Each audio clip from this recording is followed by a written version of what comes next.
वैदिक शास्त्रों के अनुसार भगवान कृष्ण को राधा से प्यार तब हुआ जब वह सिर्फ 8 साल के थे। उनके लिए उनका प्यार इतना सच्चा और शाश्वत था कि उसने जीवन भर अपनी भावना को बनाए रखा।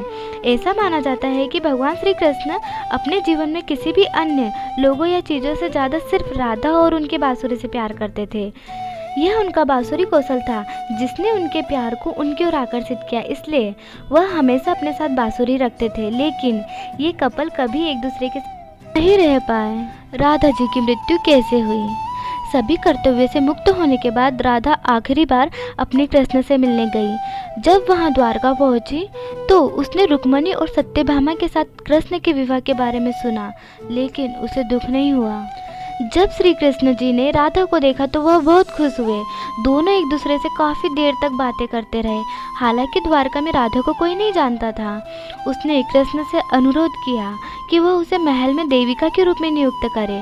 राधा दिन भर महल में रहती और मौका मिलते ही वह कृष्ण जी के दर्शन कर लेती थी। लेकिन महल में राधा पहले की तरह भगवान श्री कृष्ण जी के साथ आध्यात्मिक संबंध महसूस नहीं कर सकी। इसलिए राधा ने श्री कृष्ण जी के साथ एक गहरा आध्यात्मिक संबंध स्थापित करने के उद्देश्य से महल से दूर जाने का फैसला किया। राधा जी को नहीं पता था कि वह कहाँ जा रही है और अपने अंतिम दिनों में पूरी तरह से अकेली और कमज़ोर है। अंतिम समय में उनके सामने भगवान श्री कृष्ण जी आए। भगवान श्री कृष्ण जी ने राधा जी से कहा कि उसने उससे कुछ मांगा, लेकिन राधा जी ने मना कर दिया। फिर श्री कृष्ण के अनुरोध पर राधा जी ने कहा कि वह उन्हें आखिरी बार बांसुरी बजाते हुए देखना चाहती है। श्री कृष्ण जी ने एक बांसुरी ली और बहुत ही सुरीली धुन में बजाने लगे।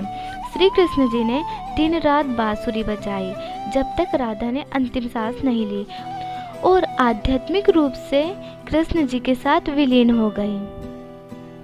बांसुरी की धुन सुनकर राधा ने अपना शरीर त्याग दिया।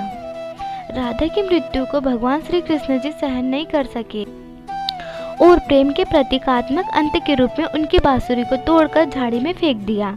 तब से श्री कृष्ण जी ने बांसुरी या जीवन का कोई अन्य वाद्य नहीं बजाया।